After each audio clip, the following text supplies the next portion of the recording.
Olá, queridos! Hoje nós vamos entender o que é a democracia e por que a democracia tem sido tão reivindicada no Brasil na atualidade. Quando a gente pensa uma ordem democrática, a gente pensa necessariamente a partir do modelo construído na Grécia Antiga, que não era lá um exemplo de democracia para ser utilizado nos dias de hoje, mas significa governo do povo e faz a gente entender um pouco sobre o que significa o povo exercendo o poder. Então vamos lá, na Grécia Antiga, a democracia, enquanto organização política, enquanto relação de poder instituído, ela é construída a partir da passagem da Grécia rural para a Grécia urbana, com a expansão comercial da sociedade grega, com o questionamento dos mitos, vai surgir a filosofia pré-socrática e no campo das relações de poder vai surgir a ideia de democracia, né? Principalmente na cidade de Atenas, que é onde nós estamos tratando nessa aula. Então, quando a gente pensa em democracia ateniense, a gente pensa o seguinte: quem era cidadão é que podia participar da democracia, mas nem todo mundo era considerado cidadão. Então, para ser cidadão, de acordo com os filósofos na atualidade, a pessoa tinha que ter alguma propriedade, tá? A pessoa tinha que ser nascida na Grécia, tinha que ser cidadã da Grécia, não podia ser estrangeira, não podia ser mulher, tá? E tinha que ser uma pessoa livre, mas não podia ser escravo.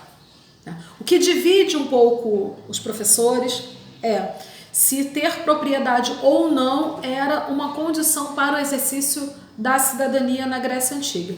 Por isso que eu falei que para os filósofos era uma questão importante, sim, tá?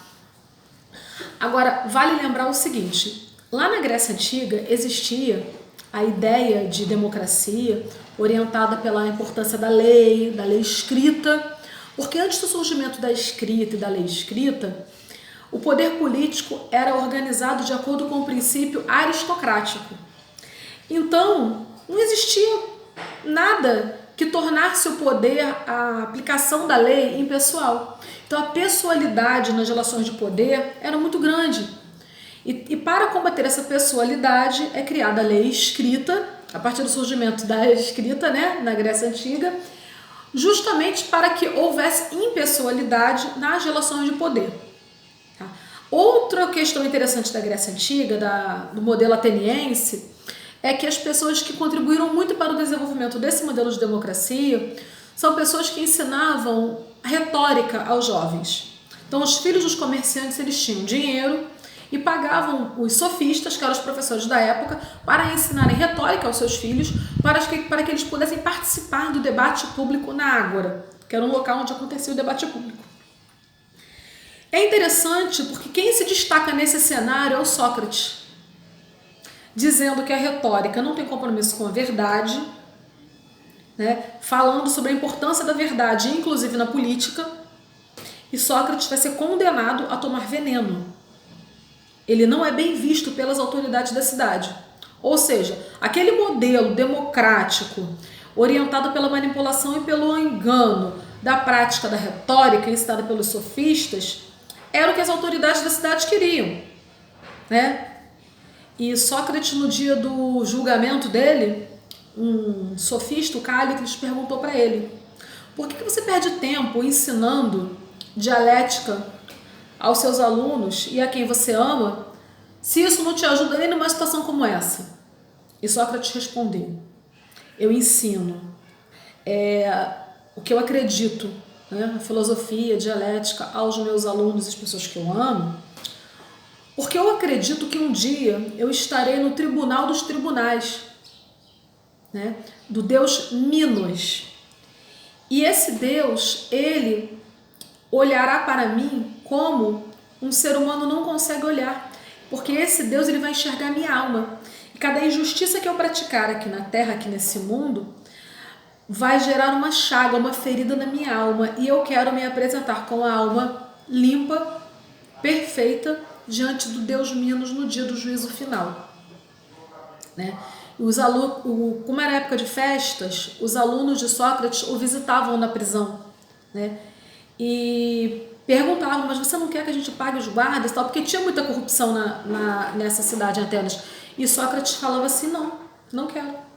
Eu prefiro falecer fazendo o que eu acredito ser certo do que levar uma vida participando dessa manipulação e engano desse modelo de democracia. Então, a ideia de democracia que a gente tem como matriz é a democracia da sociedade antiga, na Grécia, e de uma cidade-estado chamada Atenas.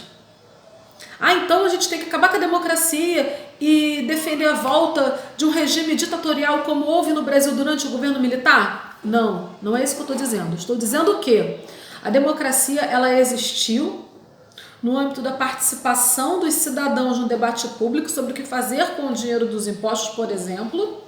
Tá?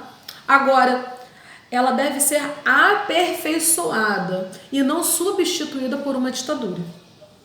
Beleza? Vamos lá. Agora, quando nós pensamos a democracia, nós vamos pensar o seguinte: um sistema político onde existem relações entre pessoas e instituições oficiais de poder, como o Estado, por exemplo. Então, toda vez que você pensar sistema político, você vai pensar pessoas se relacionando o tempo todo em seu cotidiano com as instituições oficiais de poder, com os grupos sociais vinculados ao Estado. E a partir daí se constrói uma organização, um sistema político. Agora, o que é um sistema político democrático? Existem 3 modos de se pensar esse sistema político democrático. Vamos ver o primeiro. O termo democracia significa governo do povo, tem origem na Grécia Antiga, na cidade-estado Atenas, né?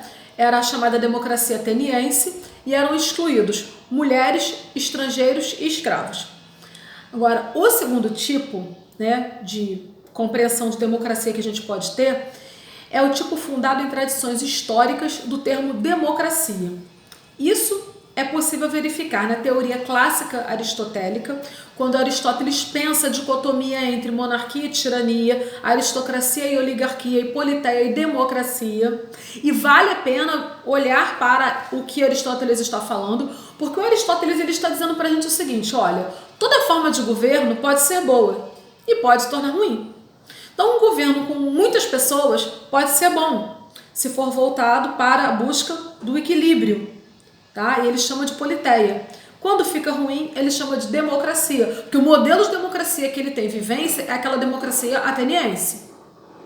Tá? Uma forma de governo boa, organizada por poucas pessoas, é a aristocracia, e pode ficar ruim se vier a se tornar uma oligarquia, porque perde o equilíbrio. Agora, uma forma de governo pode ser boa, feita por uma pessoa só, que é a monarquia, que se perder o equilíbrio como foco, vai se tornar uma tirania. Então, essa concepção do Aristóteles é bem interessante, porque para ele o bom governo é aquele voltado para a busca do meio termo, a busca do equilíbrio que vai promover a felicidade do povo. Então, Aristóteles ele é muito preocupado com a relação entre o equilíbrio, o meio termo e a felicidade. A ideia de eudaimonia aristotélica. Agora tem uma outra percepção, que é a teoria medieval ou romana. É a ideia de que o poder do povo fortalece seu líder, tá? Ou o poder político é resultado da força do povo. Ou seja, o exercício do poder do líder é resultado do apoio que ele tem da população. Agora tem também a teoria moderna ou maquiavélica, que significa o seguinte: para Maquiavel, o Estado ele pode ser republicano, tá? E pode ser aristocrático. E aí vale lembrar que o Maquiavel está pensando numa Itália dividida. Ele está pensando no processo de unificação da Itália, quando ele pensa sobre como deve governar um príncipe. No futuro, Maquiavel entende que a melhor forma de exercício de poder é a república. Tá? E vale lembrar também que república não é sinônimo de democracia, porque no Brasil, por exemplo, nós tivemos um governo republicano, ditatorial, durante cerca de 20 anos, que foi o período de ditadura militar no Brasil, onde as pessoas que questionavam o governo tinham sérios problemas, né? Então, foi uma época de suspensão dos direitos políticos e dos direitos civis. As pessoas não tinham liberdade de expressão, as pessoas não podiam escolher, né, fazer debate ideológico, né? Não se podia falar em ideologias, né? É interessante que em pleno século XXI existam pessoas que queiram separar política de ideologia, né? É interessante isso, como se as pessoas não fossem movidas por princípios ideológicos em seus cotidianos. Mas enfim, temos também um pensamento de democracia representativa, que também corresponde ao governo do povo. E temos a ideia de democracia majoritária, que vai ser diferente da ideia de democracia consensual. Então, quando a gente pensa em democracia majoritária, a gente pensa, por exemplo, uma proposta onde você tem um governo que estabelece que a maioria vai existir e as minorias vão desaparecer ou se render às maiorias. Olha, pleno século XXI. Interessante alguém falar isso no século XXI, né?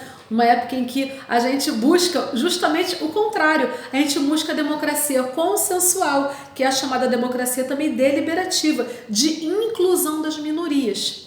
Porque as minorias, elas pagam impostos, elas participam da vida social, né? Elas produzem riquezas e, nesse sentido, elas também devem ser beneficiadas pelas políticas públicas. Não podem ser abandonadas pelo Estado ou ser impedidas de participarem do debate público. Então é interessante a gente pensar desse modo a democracia para que a gente não reproduza concepções de mundo que tendem a anular a fala do outro. Mas professor, em caso de divergência de compreensão de mundo, para isso existem duas coisas, o plebiscito e o referendo. O plebiscito é quando o governo, o Estado, consulta a população sobre a criação de uma determinada lei. O referendo é quando o governo cria o projeto de lei e consulta a população sobre aquela lei, se a população vai referendar ou não aquela proposta de lei.